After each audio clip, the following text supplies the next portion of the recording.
I haven't known Thomas that long, but he's been on this drug-free alliance with me for at least a year, I think now. But Thomas has been a youth and family mediator for almost 30 years now. In that time, he's been a family minister, been in private practice. He's run a school for at-risk kids and run an intensive outpatient alcohol and drug treatment program. He's a single parent with 3 kids and a 17-year-old, you guys are around that age, still at home. He's also an award-winning professional comedian and motivational humorist, having performed in comedy clubs, schools, and been a keynote speaker for various social and professional organizations. Currently, Thomas is in a private practice and is the executive director for Families Matter, helping families solve relationship problems. Please give him a warm welcome as he comes up on stage.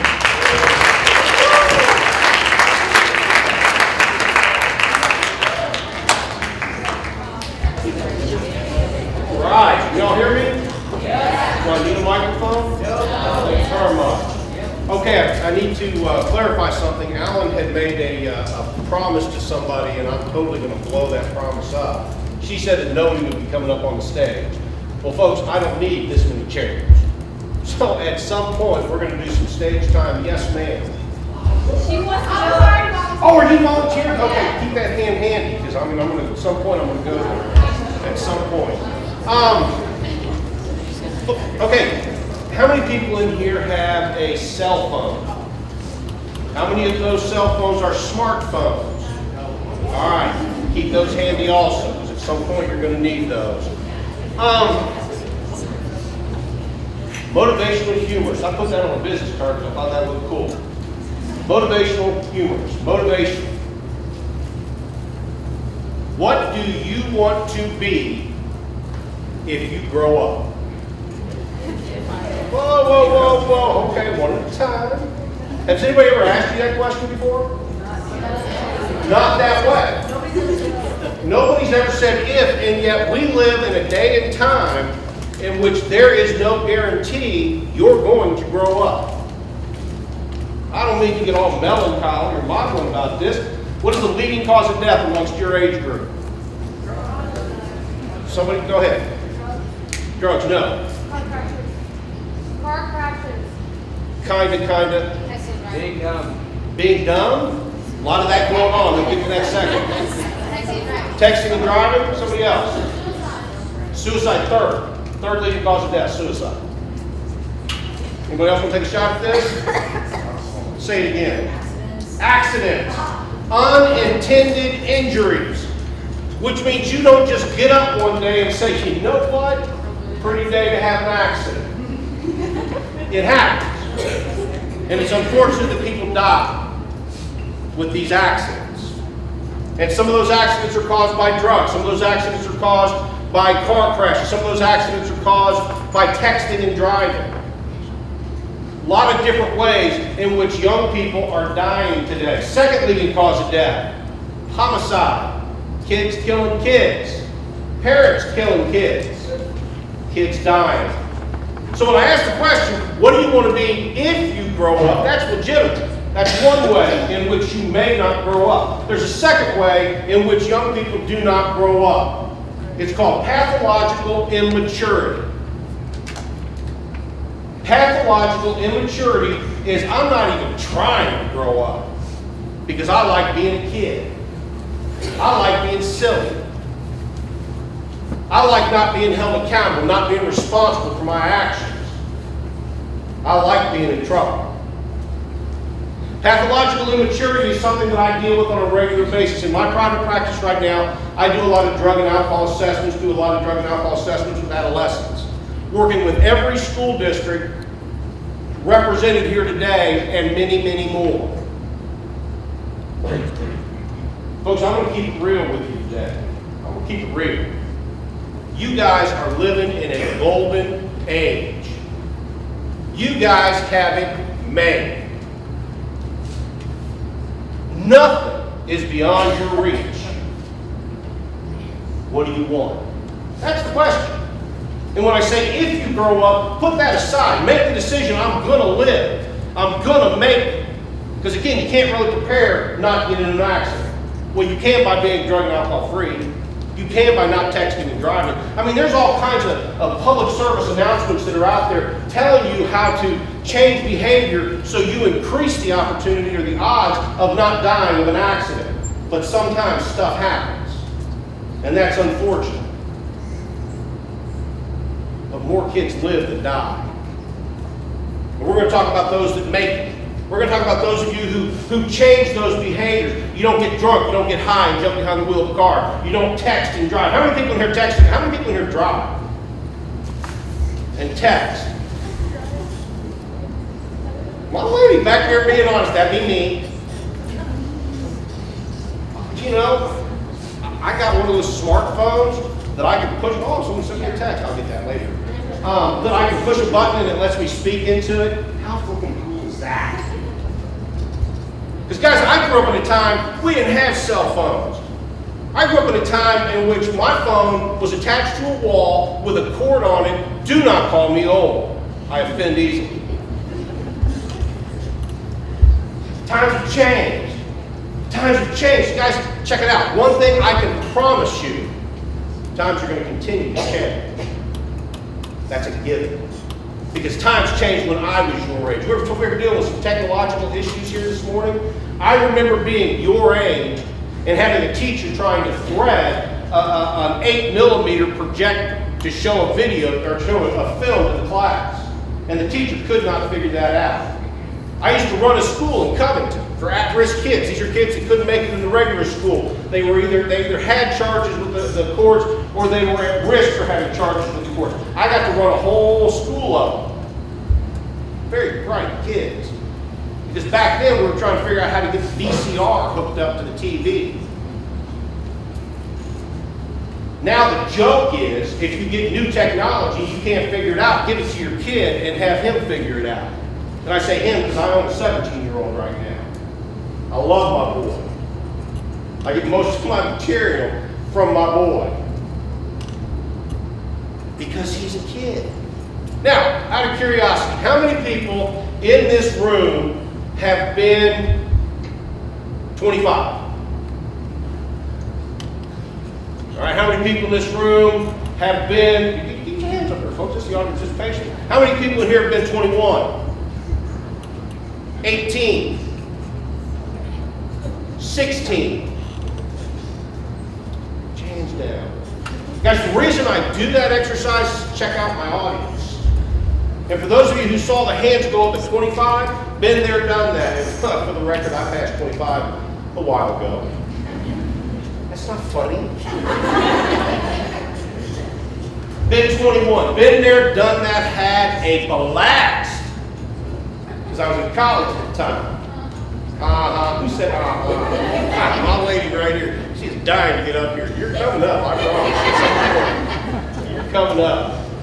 Been there, done that. I've experienced that when I work with parents. That's one of the things I try to get parents to understand is that, you know what? No matter how old you are right now, we used to be your age. Times have changed. You have. Kids are the same today as they were when I was a kid. Times have changed. Times are different. And they're going to continue being different. I sent Elijah to a Bengals game a couple of weeks ago. I went with a group of friends. I gave him $20. I said, here you go, buddy. Get whatever you want to eat. Now, I thought that was pretty cool. Just giving him $20. And he looked at me and he says, what if I need more? I said, what are you talking about? He says, what if I want to get something that's more than $20? I said, get a job. Because folks, if I want something and I don't have enough money, I got to go out and earn it so I can get what I want. So, folks, that's reality, and I will always keep it real with you. That's reality. And I can promise you, as you grow, as you get older, things are going to change. This world is becoming more expensive, more technologically advanced, which puts the responsibility on you to get smarter. You're You're going to have to be smarter to be able to operate in this world. I come from a day in which people say, what do you need? To dig ditches for a living? You know what? People who dig ditches can make a lot of money. Back in the day, now they've made machines that dig those ditches for them. They make money. I work with a lot of kids that say, well, I'd be happy working in construction. And construction is a great gig. I know a lot of people that make good money working in construction. The question that I ask my clients is, do you want to be the guy pushing the wheelbarrow, or do you want to be the guy telling the guy pushing the wheelbarrow where to push it?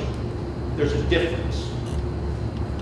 But one thing that is going to be required of you as you get older is you're going to have to get smarter. That just makes sense, doesn't it? Smartphones, smart cars, smart water. Check it out, when I was a kid, apparently I was drinking dumb water out of the hose on the side of the house. We didn't know any better. Well, now they got smart water. You guys have such an opportunity because as technology advances, you're going to be able to do more and more things that we only imagined. When I grew up, started out, 4 channels. ABC, CBS, NBC, and what's channel 19? How many people remember Cool? My people! That's right. No. Okay, all the old folks just raise your hand. Whatever. Times have changed. I now have, I don't know, I've never really counted. I got about 300 channels. I can't watch all of them, but I just surf my way through them. Didn't used to be able to do that. Didn't used to be able to do that because we didn't have remotes back in the day. But as I said, I am a 17-year-old, so I've always had somebody go and change the channel for me. Times have changed. Things are different. When I was in college, if I had a term paper to do, I had to go to the library. You have a topic to research, how do you do it? Google. I get on the internet, I Google, I get on my smartphone.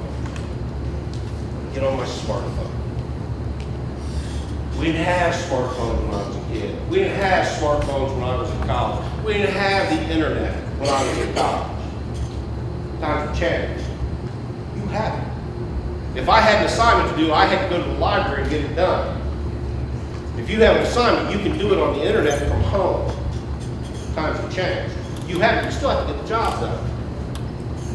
Well, this is where we have the audience participation. Why don't you just come on up here, Don? Okay. I'm just gonna jump into the end. You want to come up too? Come on up. I need. Oh my goodness. Okay, well I gotta get some males in here.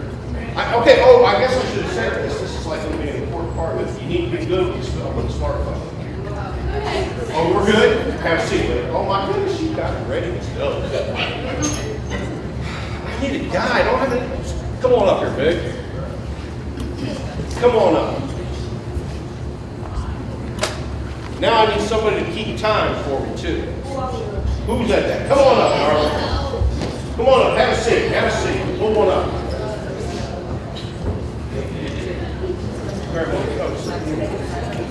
Well, have a seat right here. I don't need you. All right. It's a game I call Generations. Let's see how much you know about where we've been. How we do this. I've got symmetry issues. Come on in there. Oh, there you go. Okay, well, you're moving too far forward. You're good. We worked it out. Okay. The first one. Where's Vanna? Where's my Vanna go? Vanna left. Oh, there she is. Hey, okay, I need you to keep track of these people. Let's do it this way. What's your name? What school do you go to? And what grade? Michael Trout, Campbell County, 11th grade. You guys hear that all right? No? Check. Let's check. Say it loud. Michael Trout, Campbell County, 11th grade. Is there a reason you're hiding behind this sign? Can y'all see him back there? He's hiding. You don't really care. Okay, I'm good. No, we're right here, man. Microphones do what? You sound disgusting. We'll just gargle it out. Name, school, and grade. Wyatt Jones, Newport High School, 11th grade.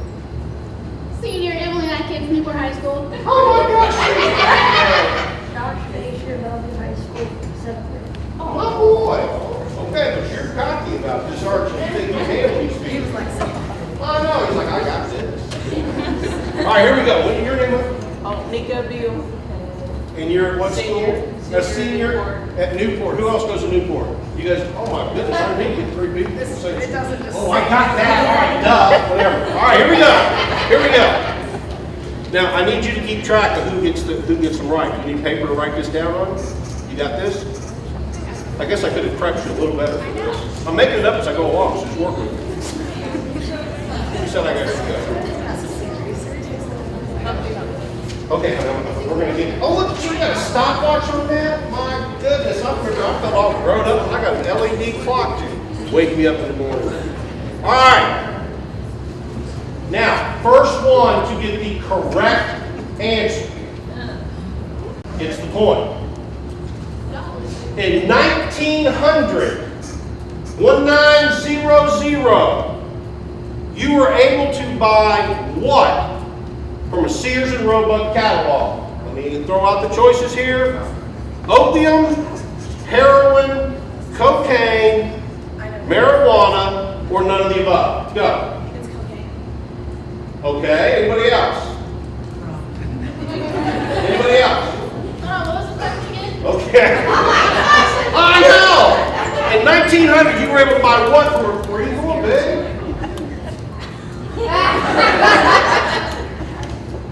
Oh, look at that. You got an iPad, whatever that is. That's like that's a phone on steroids. Okay. We'll go back.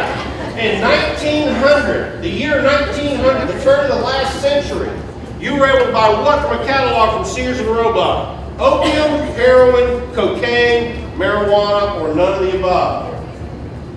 Opium, cocaine. Darling, you got the correct answer right here. Newport. Okay. Check it out. In 1900, you could go on the Sears and Roebuck catalog and buy 2 hits of heroin and 2 hypodermic needles, $5. 1900, you could buy cocaine, you could buy opium from Sears and Roebuck until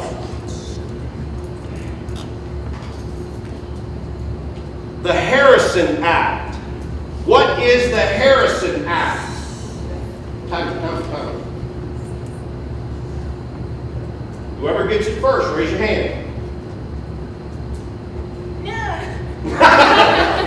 What do you got, Darla? The Harrison Narcotics Tax Act was a united federal law that regulated the tax of production, importation, and distribution of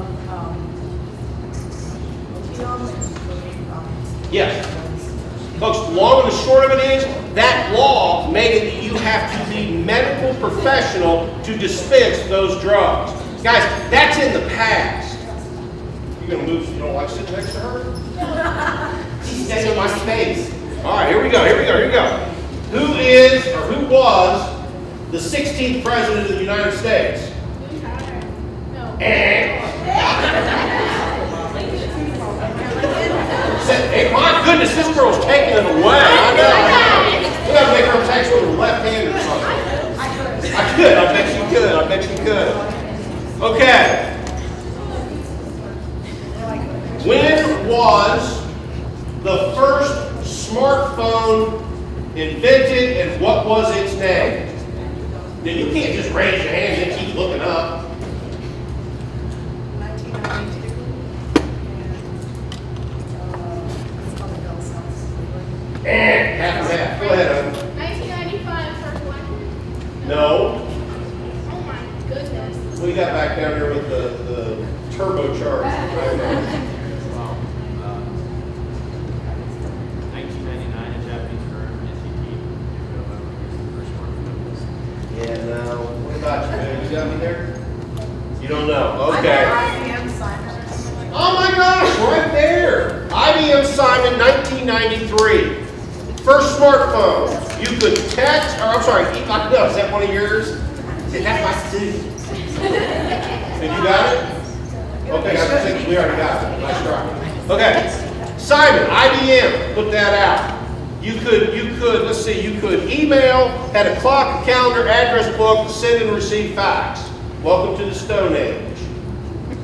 Okay, last question. In order of release, think about this now, in order of release, iPod, iPad, iPhone, iTunes. In order of release, time.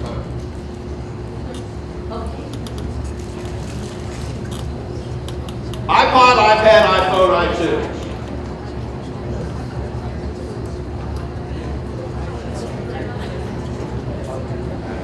Whoever has it first.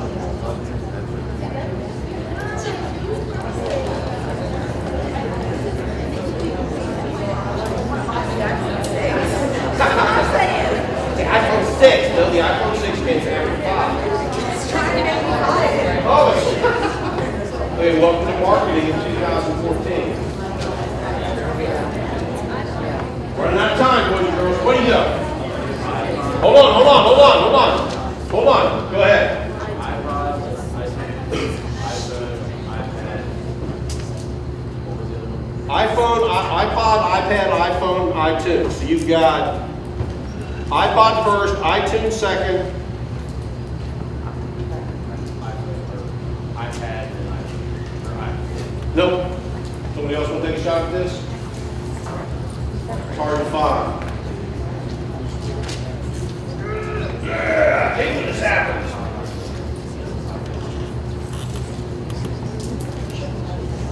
And, okay. Time's up. I just got it. Go. You did too? iPod, I did.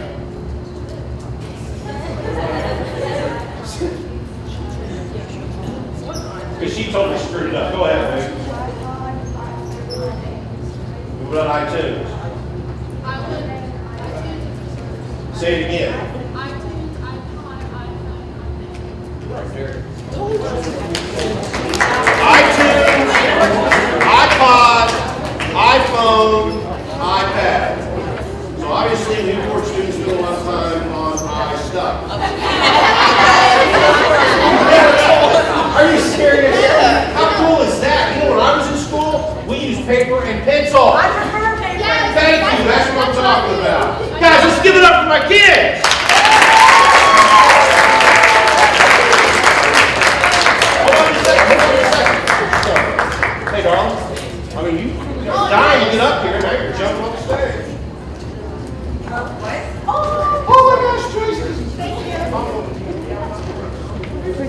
You were the winner. And you get it. Guys, check it out. That's technology. That's what I'm talking about when I'm talking about technology. Times have changed. Listen up, settle down. Times have changed. They're going to continue to change. The question is, you're going to be around to see it. Are you going to be able to use it? Are you going to buy into smart water? Again, I got the gun water. It's program. I'm sorry? Good job. Good gig. My son, that's his first job. He was a bagger.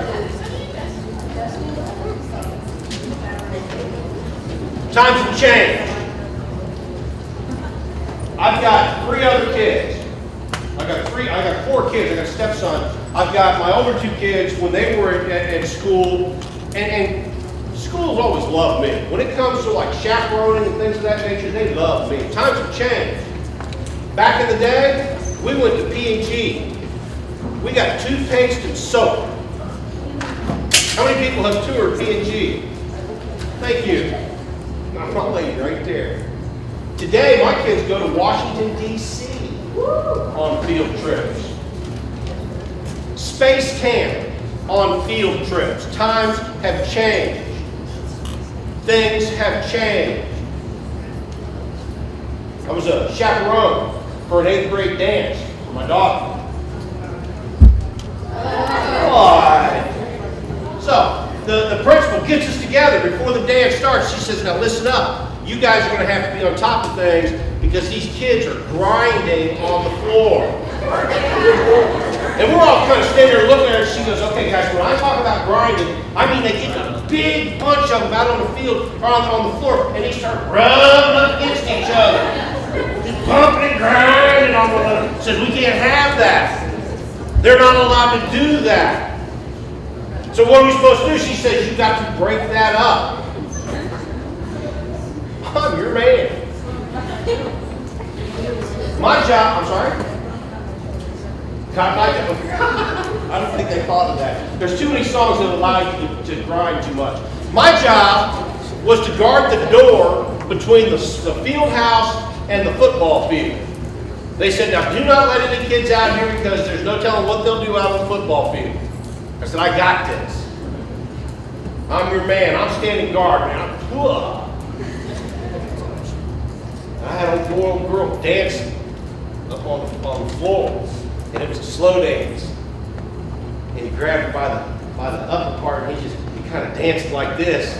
And as he was dancing, his hands started going down. And I am standing my post, giving him the evil eyes. Hands start moving back up. And we're good for a minute. And then the hands start going south again. And apparently the old boy got real cocky about it because his hands just went down until he was patting the part he shouldn't be touching. And I'm watching this, and I'm like, oh, heck no. This isn't happening. And back in the day, that was technically dancing. Right? So I'm walking my way up to him, and his eyes get big as saucers. And we get up to him, and I look at him, he says, what? He says, you're not her dad? I said, no, I'm not, but I have her dad on cell phone. Hands went right back up. And I look over, and the door to the field is open. And I'm not there to guard. Oh my gosh, I'm going to lose my job. I'm going to lose what little bit of prestige I might have because, trust me, they sought me out for field trips. I've never lost a kid. And I go back to the door, and I see the door swung wide open, and I step out, and I hear a bunch of yelling and screaming and laughing and hollering. And I start seeing pieces of clothes laying around on the path going out to the field. And I'm like, oh my gosh, I'm totally going to get fired.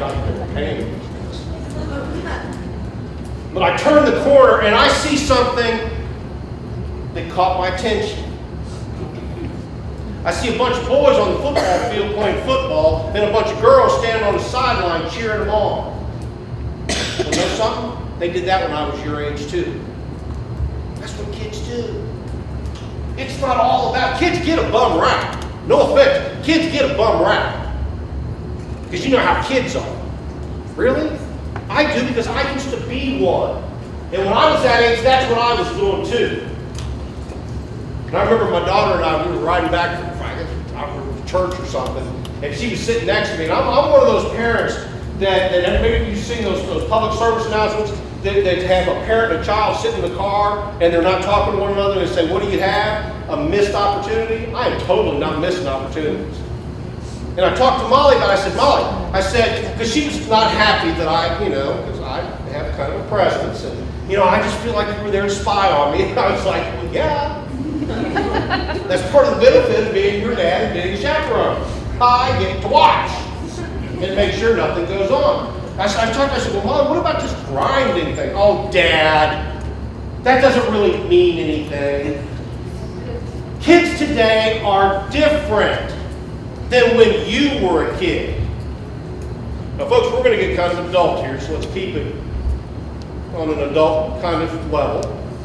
I said, Molly, honey, what are they doing when they're in that bumping, grinding little knot of people?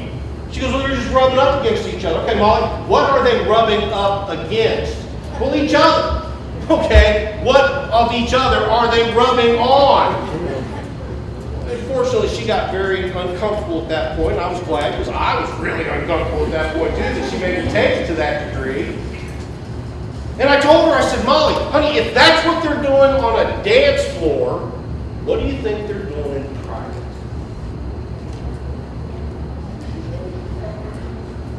And those of you sitting here right now, well, don't ask us.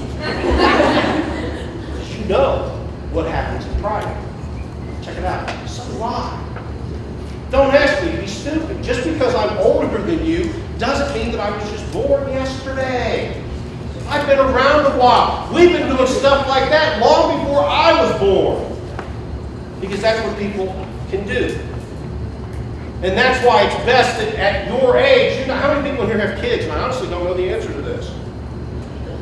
How many students in here have kids? I guess I should have asked it that way. Okay. Guys, we know what causes that. And bumping and grinding is one way. Why do we have an issue about that? Because guys, teen pregnancy, I own 3 grandkids. And what I try to do with my 17-year-old male is have him babysit as often as possible. That is the biggest protection to teen pregnancy I've ever found. Because these kids are active. They're into everything. Because that's kids. That's kids today. That's kids when I was a kid. That's kids before I was a kid. Those kinds of things happen. Well, folks, now we've got problems with drugs and alcohol. And that's what this Teen Summit is all about. I tend to want to focus on the positive. That is, what do you want to be when you grow up? Because I've been doing drug and alcohol treatment for the longest time. And what I have found is people will do whatever the flip it is that they want to do. The question is, what do you want to do? Because at some point, everybody in this room, if it has not already happened, is going to happen. You're going to have a choice to make. You're going to have a decision to make. And this is where I need 5 volunteers, preferably people who have not been up here before. 1, 2, 3, 4. Cool, 5. Okay, come on up.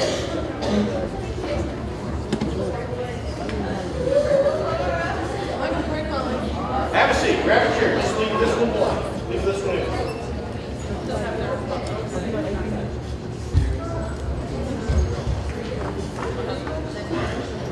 Okay, I came up with 5, didn't I? Come on, darling. Yeah, this is going to turn out good. All right, have a seat over here. The only empty chair. Hold that up. Hold that up. Hold that up. On out.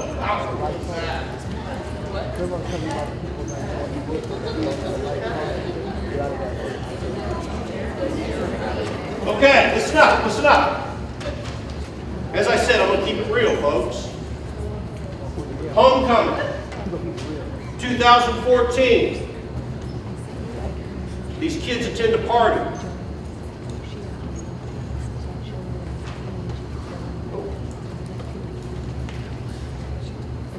Nobody from this party dies in this story. Nobody that attends the party dies in this story. But we're going to talk about what happens very real life at this party and what happens afterwards. And each one of these students is going to represent what ends up happening. I got Tad and I've got Adam, best friends from high school. Grew up together from grade school on. Both of them been drinking for a couple of years maybe, because Adam's dad does not keep track of his alcohol in the refrigerator or in his liquor cabinet. They didn't drink a whole lot that night because the party got raided by the police. Apparently the neighbors called because all these kids were all having a great time and they were outside hanging out, making a lot of noise, and the neighbors called the police. Johnny Long rolls up to the house, knocks on the door, everybody scatters. Frickin' Frack got caught. They caught charges. Can you guys see? Because I feel bad about them little right here. Got caught, went to the court designated worker, had to come see me for an alcohol drug assessment. At the end of that assessment, they had to attend some classes. They got some homework that they had to fill out. talking about drugs and alcohol, hopefully trying to make them more aware. They're the only two that got caught. Apparently they were slower than everybody else. Let me tell you a little something about Tad. Tad does not drink well, not that he doesn't try. Tad's an athlete, not a real good one, but he tries, no offense. He tries. He goes out. He's mainly doing it because his best friend, Adam, is a three-sport star. Baseball, basketball, badminton. I'm sorry?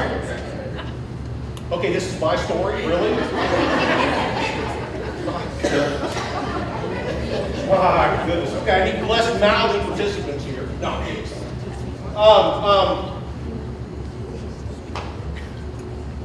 Tad, 2-3 beers, done. Can't really function. Goes to college. Has a great time in college. Party man on campus. Still, on his best day, maybe drink a 6-pack. Tried to drink more, just makes him throw up and pass out.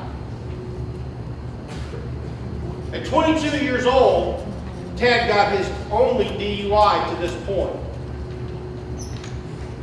He's a single parent and has custody of his son. With this DUI, Tad lost his driver's license for 6 months, which means he lost his job because he was in sales and he could not do his job. Couldn't take his son to activities, so he couldn't participate in things.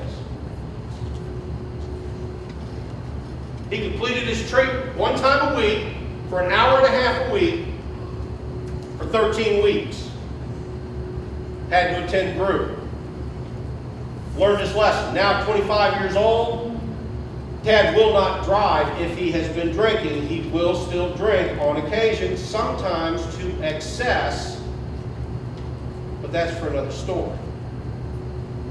Adam, on the other hand, Adam's a big time drinker.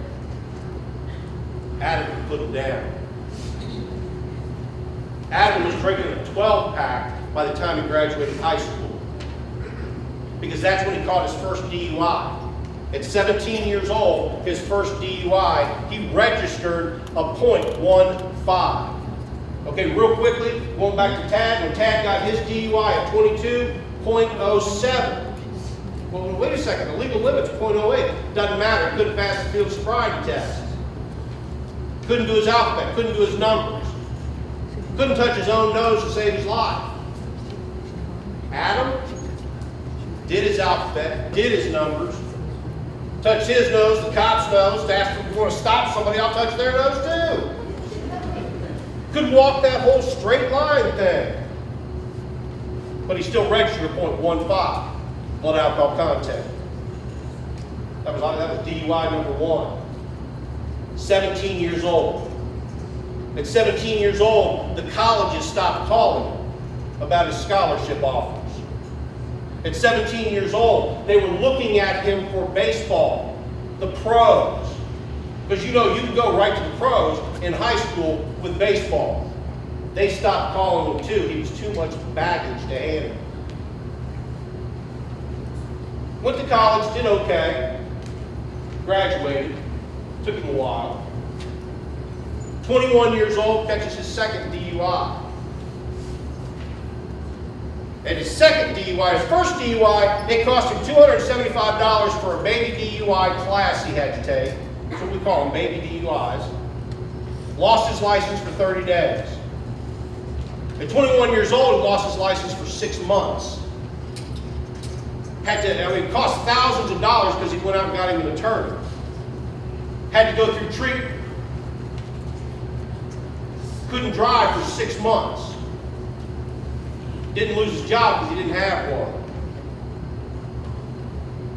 At 24, he caught his third DUI. He's currently locked up.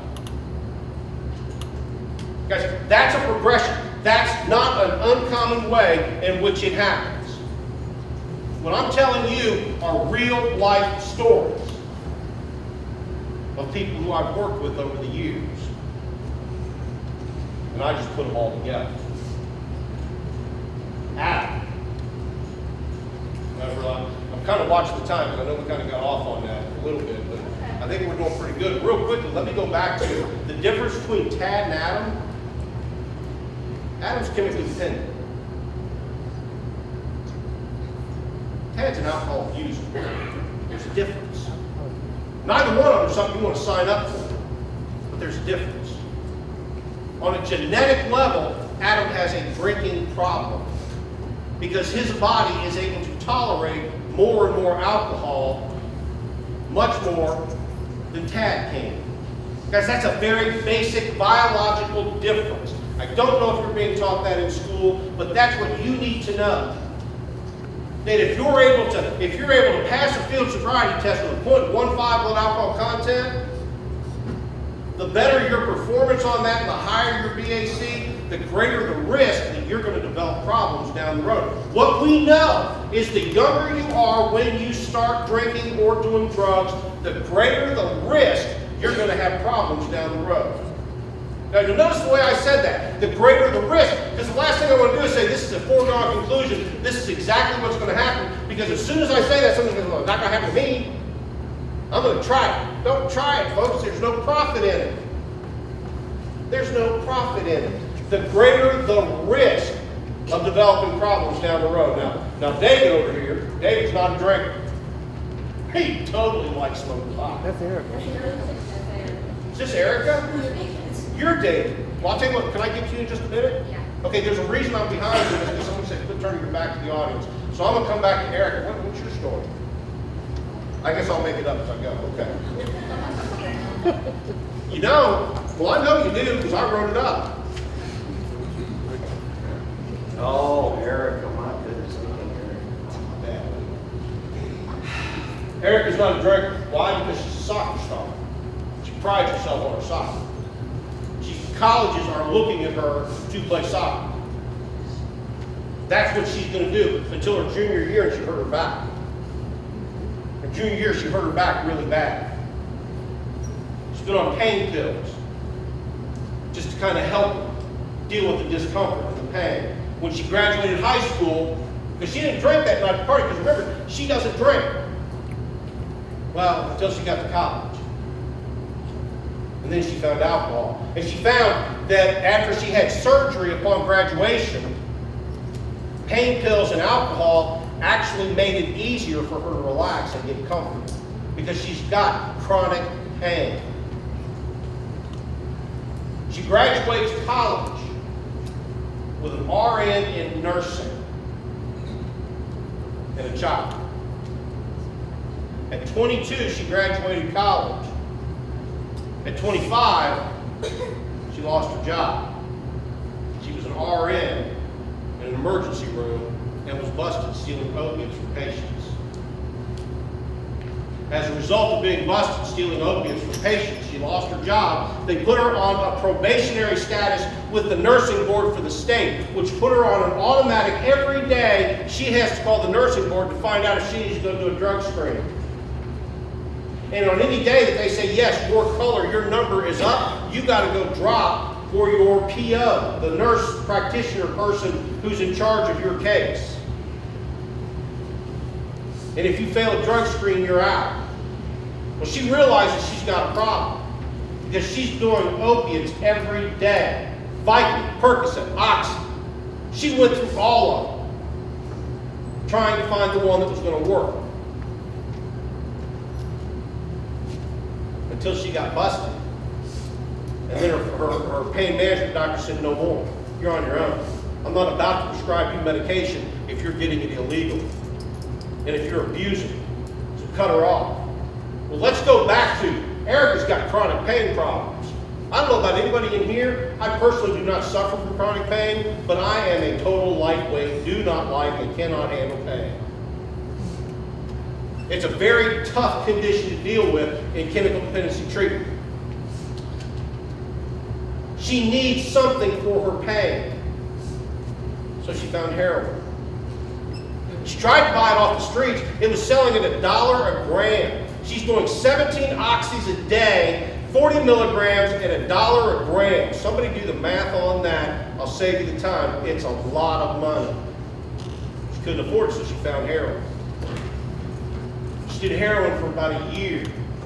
In and out of jail. Possession charges. Paraphernalia charges. She went to a detox program and detoxed and was supposed to go to a residential program, and she says, no, I don't have time to do that because I've got a small child at home. I don't have time to do that. Until she got locked up the last time for possession of heroin, possession of paraphernalia, needles. And got locked up for 90 days. She did detox and lockup. An extremely unpleasant. Just real quickly, let's talk about what detox is. When I do opiates or I do heroin, the body naturally produces what's called endorphins. Endorphins are when I do that, these endorphins go to my brain and says, that really doesn't hurt. When I do enough opiates, what happens is the body being this fascinating mechanism says, why are you working so hard? He's getting it artificially. We don't have to produce those endorphins, and so it stops producing. When it stops producing, the heroin's taking over, the opiates are taking over. When I stop and I do something like that, the only thing between the nerve endings in my hand and the hard wood of this podium is a very thin layer of skin, which means I'm in total agony. All the time. I'm going to cramp. I'm going to have explosive discharges from both ends of the body. Disgusting. Painful. Excruciatingly painful. Detoxed one time, came out, within 3 days she was using again. Second time she detoxed was when she was in lockup for 90 days. Came out completely drug and alcohol free. And I got a plan. I'm going to change my life. I'm going to turn things around. I'm going to get my nursing license back. 5 days later, she's in an emergency room. She found some really good heroin. And it was higher grade than what she was used to. And she took too much. She overdosed. She died. Wait a second, you said no one dies and went to the party. Okay, she died for like 5 minutes. They brought her back. What was that you called that oxygen thing? No, the oxygen deprivation. An oxygen brain injury. She had that. Can't think straight. Her cognitive functions have been impaired. There's no way she'll ever be a nurse again. She can barely write her own name, much less tie her own shoes. She's already lost her child. That baby's gone. Guys, that's reality. That happens. When we talk about overdosing, when we talk about the heroin deaths that are going on, I clean this up, folks, because again, I don't want anybody that went to that party to die. So she lives. She lives. David, I'm on track now. David's not a drinker. David likes pot. Found pot at a very early age.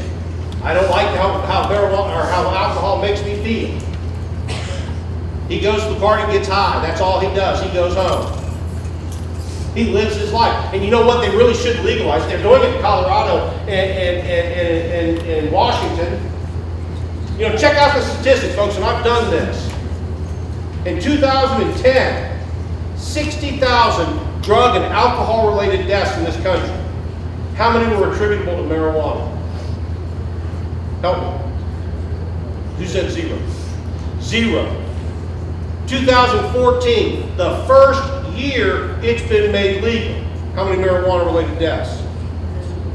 2. 1 million. Ain't that many people smoking it yet? Well, there are, but I mean, it'll get there. 2 marijuana-related deaths in the first year it was made legal. And folks, those are just the ones we keep statistics on. Both of them died because of edible marijuana products. One old boy ate a marijuana cookie and thought he could fly and took a header off a balcony. Second one had marijuana-laced candy. His wife's on the phone to 911. My husband's going crazy. My husband's going nuts. He ate marijuana-laced candy. Somehow, she ends up dead. He ends up charged. Now, you say, well, they didn't die from smoking marijuana. No, they died from marijuana. When we look at alcohol-related deaths, we take into consideration alcohol-related deaths. If there was a DUI, if there was a drug or alcohol, if there was a traffic accident because of alcohol, that goes into the statistics. Folks, we are now gathering statistics about marijuana. And it's legal in Colorado, it's legal in Washington. You know, everybody has an opinion about that, and I think PC says we hope it doesn't get legalized. But check it out, folks. At some point, there is that possibility. How many people here that go to school are over 21? Check it out. I don't care where you live, under the age of 21, you're still not going to be able to smoke it. It's still going to be illegal, just like alcohol. They're going to treat it just like alcohol, if and when that day comes. So you better know what the flip you're talking about. Because they'll tell you today is much more potent than back when I was a kid. Back in my day. David, who's cocky about all this because, you know, marijuana doesn't really hurt anybody, gets out and he's on the fast track. Got him a great job opportunity going across the ocean to a job in Paris.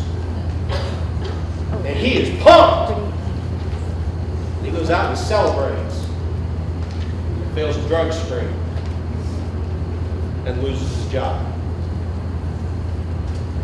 That happens all the time, folks. Even in Colorado and Washington, they still have drug screens in certain places. Wait for a minute. You good with me? Okay. Oh, I'm sorry. You're on your cell phone. No, that was like the other section. But we're good. We're good. I just thought I'd point you out. I know. I just had fun with it. On the fast track, had the world by the tail. But because of a lax attitude about what marijuana is and isn't, is now off the fast track. Haley. Haley goes to the party and she is a party girl. Loves to drink. She drinks really well. The only thing she likes to do better than drink is dance. She's an expert at the drinking games, except they get in the way of her dancing. And she has a blast. And everybody knows when Haley comes, the party begins. Someone gave her some pain meds one night, and she mixed pain meds and alcohol together. And when she woke up the next day, she had vague recollections of what happened. A month later, she finds out she's pregnant. The scary part is she has absolutely no idea who the father is, because nobody will tell her who slept with her that night. Nobody will tell her who had sex with her that night. A lot of people know. Apparently there's some pictures going around on texting. People were texting the pictures. Back in the day, guys, we didn't have cell phones to get caught up like that. Back in the day, it was just word of mouth, and now we got pictures. Haley has no idea who the father is. She's mortified. She's beyond embarrassed about that. And the thing is, she's got a lot of friends that know who slept with her that night, who had sex with her that night, and none of them will say anything because the guy's like, man, don't say anything. You'll get me in trouble. Guys, here's trouble right here. She's carrying it with her. She has no choice. She's going to carry that child with her because that's how she is. She's going to have that child. Through a great teen program in her school and a lot of family support. You got a decision to make. Out of Hooters, and he does a wheelie on one of those little crotch rockers. That's the best sound effect I got. He's doing a wheelie, 1.5 miles to the highway. And we know he was going 130 miles an hour because his friends were trying to catch him. And they couldn't. And he took a stretch of road up in Toledo, something that he's traveled, let's just say, hundreds of times. And we're guessing there was a rock in the road. And he took a guardrail in the chest at 130 miles an hour. he was 21 years old. 0.25 blood alcohol content. My nephew was alcohol dependent. He's not here.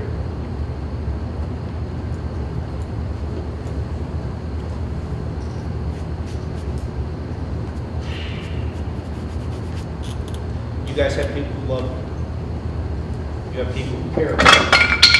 The question is, do you love yourself? Do you care about yourself enough that when it comes time to making a decision, you're going to make that right decision?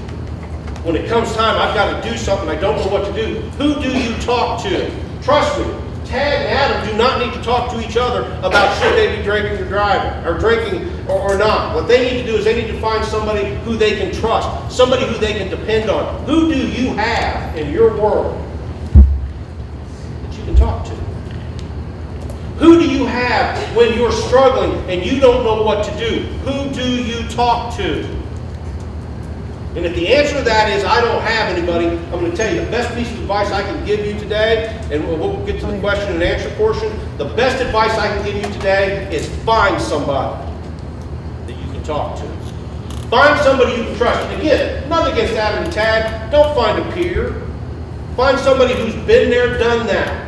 Everybody who raised their hands in this room, who have been 21, 25, 30s, 40s, 50s, whatever. Been there, done that. These are the people you want to talk to. People who have experienced this. Folks, it's not my job to bust your buzz. And the next party you attend, what I hope is you'll remember what Thomas said. But it's not about busting your buzz. It's about hoping you'll make good decisions. And that's really what it all boils down to, guys. It's about making good decisions.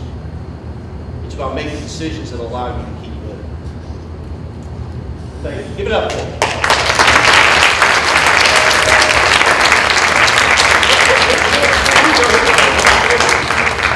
Copy,